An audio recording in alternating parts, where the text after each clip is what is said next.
And these are the two greatest commandments. They cover all the other commandments in a relationship. Right. One is commitment and the other is communication. You have these two things, your relationship will always be successful. But the issue is that what we are committed to is the wrong thing. Yeah. So we are committed to sex. Yep. We go to lengths, give up our bodies. Once a person looks right and feels right, we give up our bodies and give up our time, and we commit to sex, well, rather than being committed to love. All right, ladies and gentlemen, welcome back to another episode of Marriage Matters. Mr. Arthurs, how are you? How are you today, sir? It's a beautiful morning. So looking forward to the food and the juice that we want to extract today, no? I think without further ado, we want to finish the last video. I think we have just a few more seconds. That's how good it was. And we're going to get right into it. Women can get rid of a baby. They have let's say a woman doesn't want to be with you. She has a baby, she gets pregnant, she gets rid of it that day. Just to let us know where we're going, she's talking about some of the consequences, right? Of what happened. So, Mr. Arthurs, what are your thoughts here? Well, I decided to abruptly stop the video because here is this lady that's a potential mother. She might be a mother. And we have a casual conversation saying women can get rid of a baby. This is a true statement. A woman can get rid of a baby. It's like saying you're talking to somebody and say, I can kill you. You know, I could kill John walking past the street there. And it is almost as if it is normal. This is acceptable. This is cool. There's nothing wrong with this. And the casualness of it is what is a little bit concerning. Because here we're looking at relationships and looking at a life that has been created because of a relationship. It might be a short relationship, it could be a long relationship. But this is a life now. And I know that there are many views and varying views, opposing views, as it relates to whether a baby is a human being, when that baby becomes a human being, and so it varies. But here is this statement: I can kill you. Yeah. That's basically what it's saying. A woman can kill the baby. I can get rid of it. Can get rid of it. You know, and to get rid of it, you have to kill it.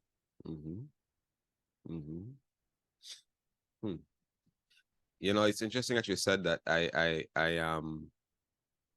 was just thinking, I think a few days ago, about this police truck. So in our country, most times if a shooting happened and the person hasn't died yet, they would put them in the back of the pickup of the police truck, and they would speed them to the emergency bay.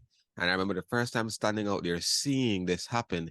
I see the security throws the gate open, and I see this truck with under much speed, with sirens coming and drifting on the bay, and all these people screaming and they're taking out this body by just, you know. And I was standing there like, what is this? What is this? And then someone says, another one, right? That's all they said. Now, my point is, my check the other day was, living here for over 6 years, and you hear, last night there was a shooting, and then you go, oh yeah, Wow. It's like, and I was like, wait a minute, that's a life. And my point is, society, lawlessness, what we're talking about, we're being desensitized to some of these things. That's just my point, and what you're saying, to add to what you're saying, like, let's just get rid of it, let's get rid of it. Like, it's normal. It's not okay. I like that you brought that up, because we are being desensitized. And you know, we are looking about we're discussing body count and how just being loose and lawless and without boundaries has brought us to this point. And what is happening is that there's a shift, and there's a constant shift. Yeah. And there has always been a shifting, and it's just worsening now. They discussing that, oh, she can get rid of it. Of it. Yeah. Right. If the video hasn't said it as yet, that word it, you'll hear it coming out if we haven't played that part as yet, but she can get rid of it. Yeah. And here then, just sharing that discussion, it is a discussion that is normal. Right. That is how everybody talks these days. Right. If you don't want something, then it's an it. It's not a person, because if it was a person, then we are committing a crime. You know, right now in war, if there's just a hitting, a bombing of civilians, we know it is wrong because they're human beings. Right. So the question is, well, when is a baby a human being? And that's a discussion all by itself that could take a while. But I want to say that the issue here for me is the issue of value. That's right. The question of what is your value? Right. Whatever you value, right. you will sacrifice for. Right. You will make extra effort in protecting, in keeping, in right. in you know, guarding. Right. You won't kill it. So if you value your gold ring, you won't throw it in the canal or in the sea. If you value the dollars you have, you won't put them in the furnace and burn them. Right. Because there's a value. Now, if there's something you value more, then I can see you burning the money for different reasons. But if you value the money, you won't burn it. And so when we are talking about you can get rid of it, there's this issue of value. And so I just want to say that that there's a shifting of value. Yeah. Where value is being placed on things that are not valuable.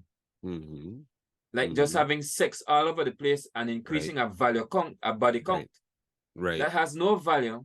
Right. But if you hear people talk about it, if you're watching the movies, it is given high value.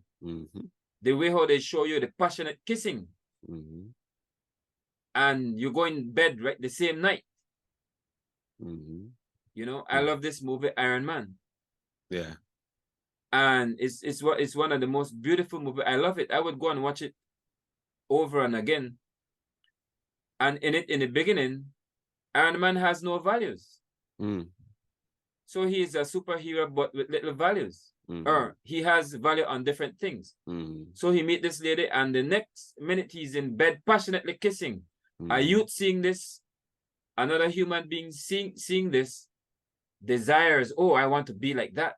Right. So a value is placed on just sleeping the first night you meet. And so there's a shifting. And this is something we have to be careful of. Yeah. Yeah. And you know, that's the whole, again, so I've made a kind of encouragement earlier to objective thinking. And this is one of the areas I'm going to ask you to pull out that muscle and start to work it when it comes to sex, because we've established in previous discussions it's a good thing. It's desirable. It's we were made with the organs. The manufacturer made us with the organs, made sex. It's great. And it has great value. Now, but when we want to reduce sex to just body count, when we want to reduce it to just a one-night thing, when we want to reduce it to, then we're reducing the value thereof. And so I want you to objectively consider sex, not put aside just for a minute what culture has said, what world has said, what you have taught, what you've been taught, and think about the value. Think about this thing, this sex that's meant to connect a man and a woman intimately. Think about that. Think about that. And it's also given, yeah, for pleasure, but it's given to procreate. Let's think about those. Think about that. Think about that. It's given, yeah, for pleasure. It's given for partnership, right? I want to dare say to secure a partnership between a man and a woman, but it's given to procreate. Think about those things in view of all the nonsense that's been done. All right. So that's as we're talking about the value. Yeah, yeah. And since you're on that topic of value, the question is, who determines value? That's right. Because many times we have Hollywood determining values. And who determines value? And I just want to see that value comes from the manufacturer. Right. And if he does not determine the value, then everyone else can determine value. Anybody can determine value. And within value, you have different levels of value. Because it doesn't mean you don't value anything, but there are things that carry more value than others. So, for example, sex is valuable. It is very good. It gives us pleasure. But there are some things that should carry a higher value. Like the principle of the person you're sleeping with. Is it just for fun? So it's just fun. Then we can do the Hunger Games. Right.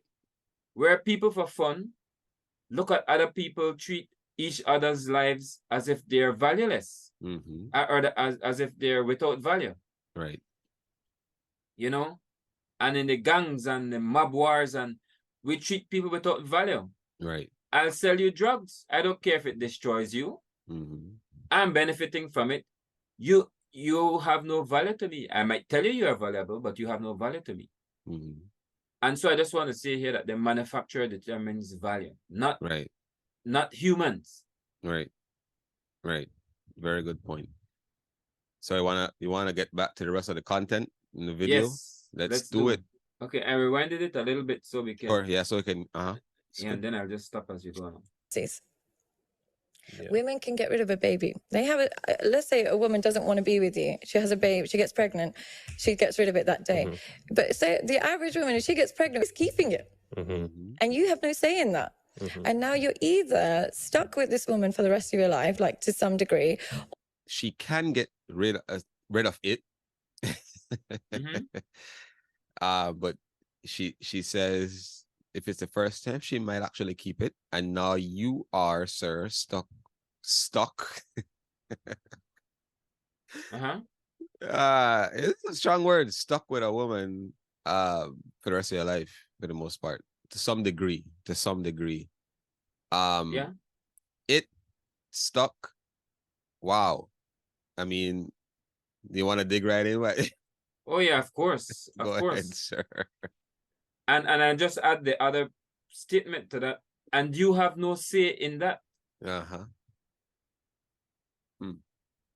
So a man should have say as much as the lady, whether she keeps her baby, whether she carries that baby in her stomach for 9 months, with all the pain and trauma that goes with that, and push that baby out after 9 months. She'll come very close to death, because having a pregnancy is a very risky thing that we all are created to get it done. But there are times when it doesn't end in the mother living or the baby living sometimes. Right. But you don't have a say in that. So again, here's a life. And the person that just wants to have a one-night stand can look at the lady and say, get rid of that. Here's some money, get rid of that. But if she wants to keep it, you don't have a say in that. So here's a life being manipulated and determined by, after reckless sex, it is being determined. And here you have now that maybe you don't want to be with her. Yeah? What was the other thing you mentioned?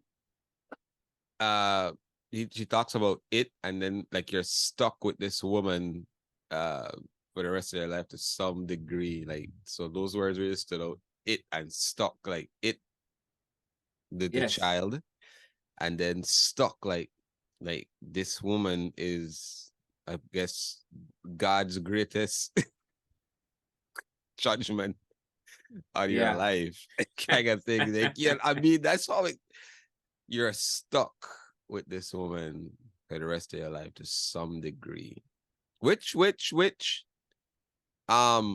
to some, yeah, I would say I agree with her.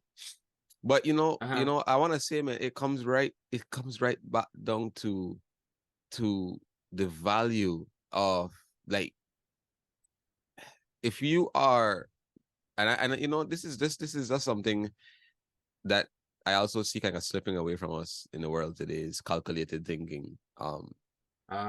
We are very in the moment now, hasty, and like you talked about Hollywood and the media, and what a lot of us have learned about sex is like, just come on, just go get it, go do it. Like, there's we never innately, we hardly think about what could happen after this. Not I mean, there are people who think that way. I'm not saying that people don't think that way, but for the most part, you see somebody you like, especially if alcohol is involved or whatever it is, and you throw all of that in the pot, you're not thinking she's gonna get pregnant. Some girls are like, I don't want to get pregnant, make sure you use a condom or whatever it is, for lack of it, you know. But nobody's thinking about these things most times, because sex is meant for these things. Yeah. And that's what it comes down to. It's not an it. Sex is meant to produce a human being. Yep. Sex is meant to commit you to, for people to commit. Now you end up with a it and a stuck for something that was not designed for that. So that's just, to me, like, one of the things that keeps coming at me. We do not see the value. If you don't see the value in something, you don't understand it. If you don't understand something and the value of it, you're not going to treat it accordingly. So that's right. You know, that's just the thing. Like, no, and it, and I mean, that those are strong words for something that was not meant for it. You know, so and it comes down to commitment, because in a relationship you have two commandments, and these are the two greatest commandments. They cover all the other commandments in a relationship. Right. One is commitment and the other is communication. You have these two things, your relationship will always be successful. But the issue is that what we are committed to is the wrong thing. Yeah. So we are committed to sex. Yep. We go to lengths, give up our bodies. Once a person looks right and feels right, we give up our bodies and give up our time, and we commit to sex. Well, rather than being committed to love, right, and being committed to honor and respect, right. You see, right. So sex is actually nothing more for us today. For many people, sex is nothing more than an addiction to adrenaline, and this helps men to not be faithful to one woman, because after you live with that woman for a while, it doesn't give you the same puppy love kind of excitement that you get when you're at first time you're doing something with somebody, and yeah, you have to work to keep that fire going. And for us men, many times, you know, we don't want to put in that work. Yeah. And so it gets boring, and it gets familiar. Right. And so sex becomes nothing more than an addiction to adrenaline. Sex becomes nothing more than a drink. Let's have a drink. You know, problem is that drink can end up with an it, according to the words that they're using in this video. Or a baby. Or a stuck. Or a stuck. You're stuck with this woman now. And so here, again, going back to values, the value here is placed on sex. The value is placed on pleasure, how it makes me feel. And there is no value being discussed to the human being. That's right. The woman is as valuable as a little baby that you can kill it because now you're stuck with this woman. So you get rid of the woman, not in terms of violence, right? But you leave her. Yeah. You know, you walk away from her and leave her and that little one that has no value to you either. You know, even your trash you put more attention to than you will put to that child or to that woman. They're nothing to you. Yeah. They're a pain. Man, and that's the, I don't know if you can permit me to kind of, you know, go a little further, because I think the that you're referring to, like you're saying, does not take away from the potential. It does not take away from the worth. It doesn't take away from the destiny and the purpose that child has. Right. Despite, I mean, I think there are many people who just, you know, we would say, lack of better words, grew up in a broken home, then grew up that way, dysfunctional parenting, and they still became productive. They healed and everything like that. But what I want to say is, in light of not seeing the value of sex and the consequences of sex, is we're creating more struggles for that child that it normally would have. Not saying that it's not going to have any struggles, but you imagine growing up hearing or finding out, well, dad's not here because they didn't love my mom, didn't see, quote unquote, the value in us as a family. That's one thing that, you know, I see all these other kids with their parents, but why don't I have both parents? You know, what's wrong with me? What's wrong with us? What happened? And of course, like I said, it doesn't determine that the kid will grow up the same way. They can, you know, people push and make convictions of, like, I'm not gonna have that cycle continue. But what I am saying is, we're creating, when we act this way, if we continue this way, we're creating more barriers and mountains for that kid to have to climb and work through, right? And so, like, again, it can still accomplish its full potential, the child, him or her, but because we as the adults or the parents are acting very reckless, you know, it's just about us, and in the moment we're not thinking about any of those things. Yeah, it's just more that the child will have to work through and wrestle through in life. And I'm telling you, a lot of what's contributing to the lack of stability in society today is single parent homes. Namely fatherless children. You know, so that's right. That kind of brings me to the last thing I would like to say on this topic, and that is agreeing with you that there are spin-off effects to this high body count, low standards, low values, or misplaced values. And one of them is, as you rightly said, having problem with fatherless children. Because now a child has been born, and there are many children that have been born. There's an increase in abortion. Again, there may be good reasons for having an abortion, so there may be bad reasons. I don't know what a person thinks or values at that point, but that's another topic in itself. But if that child is allowed to live, if that person, human being, is allowed to live, then that child might take on the responsibility and say, maybe it's my fault that that is not around. Maybe it's because of me. Or that mother that was careless and just going after pleasure and increasing her body count with this man now is bitter and want this man to be serious and to be responsible and to help with the child. But as you said earlier before, they did not think about that. it was just getting bed. That was a priority, that was a value.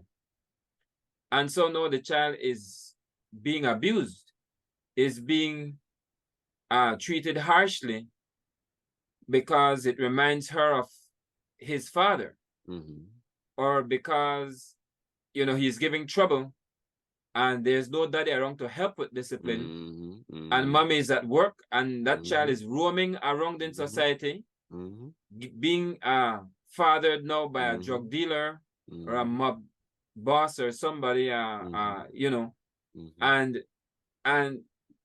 causing, I mean, if you go to the prisons and you check, you will find that a high percentage, maybe I would even want to say the majority of men that are in prison were men that had father issues. Yeah.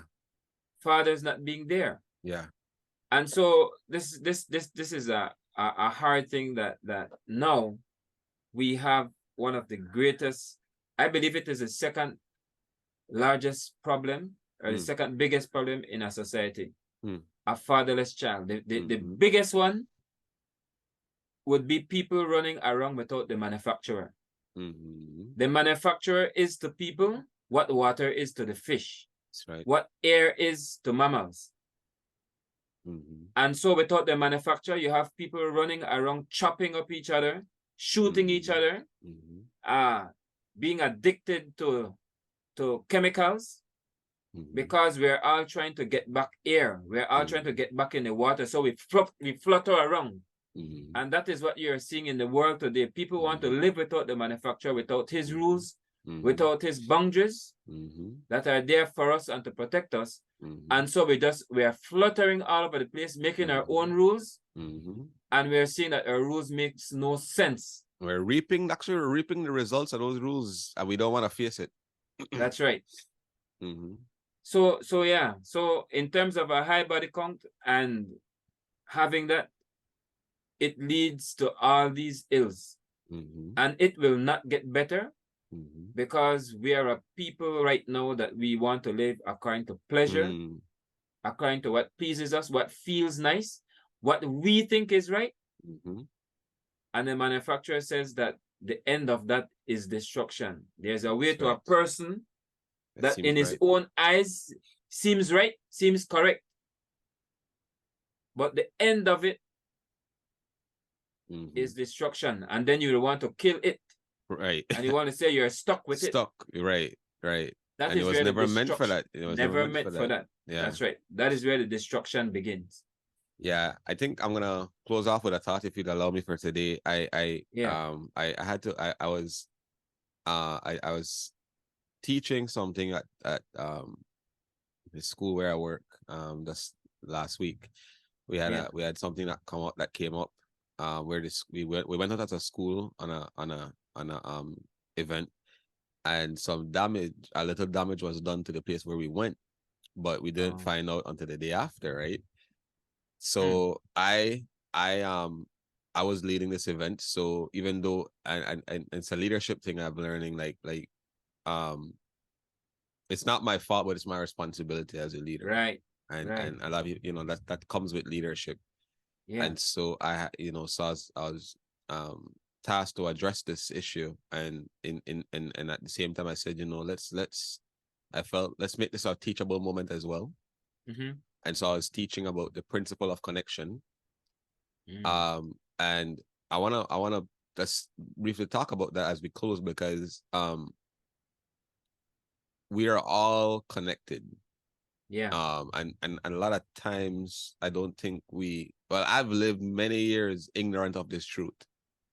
That what I do will have impact and consequences, not just on me, but on the people around me, especially those that I'm more closely connected to.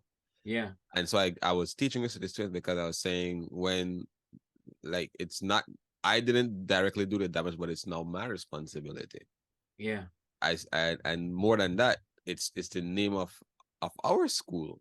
That's because one person did something and didn't say anything. Now the school's name, it's like, when that school came here, this happened. Right. So I was teaching. I said, in life, we're all connected. I said, you have a guy who decides one night, I'm gonna drink a quart of heavy rum and get behind the wheel of a car and drive, and a family of 5 is coming home to enjoy a family night together, and he runs into them and kills 3 of them. We're connected. So I'm trying to say, when you're thinking about body count and all of these things, we need to understand, guys, the principle of connection. We are all connected, and there are consequences to what we're doing, and that's a call. That's why I said it's a call to objective thinking, and it's a call to us to be a little more, and I'm just using the phrase calculated thinkers. Let's think about these things. As I know society is arguing body count, some are glorifying it, some are all of that, but it comes right down to the value system. It comes right down to the worth. It comes down to these things. And I wanna say, as we conclude, connection, Yeah, that's amazing what you just said. Because an authority might not be the authority's fault, but it's his responsibility or her responsibility. That's right. And so I know the next time a camp is happening, like a school event, or that's why they put railings on the school. They put railings on the bridges. They put dividers in the road. The next time a conference is happening, there will be things that a good leader looks to that would adjust to make sure that does not happen, because it is that person's responsibility. And that is an authority. It is always your responsibility, even if it's not your fault. And in a relationship, the husband is the authority. And it is always your responsibility, even if it is not your fault. So the next time you have a child, you know that it is your responsibility to care for that child. That's right. That's you right. know, even though it's your fault, you made that child because you did it. It didn't come from nowhere. Didn't come from a store. Yeah. And so I want to say here, I know I was ending earlier, but seriously, finally, I want to say that a husband should, as priority, it is important for a man to have value. And the man should value his wife. The man should value the person that he wants to become his wife. Yep. So body count is misplaced or lack of value. That's right. Either misplaced value or lack of value. And a man should make sure that he places the value in the right place. Because you don't want to be a man with wrong values or misplaced values. Your relationships will not work. Yeah. Ladies and gentlemen, this has been Marriage Matters. I'm sure we gave you a lot to think about. I have a lot to think about even after this. And until next time, I am Shane. I'm Sylburn. We'll catch you guys on the next one. Blessings. Take care.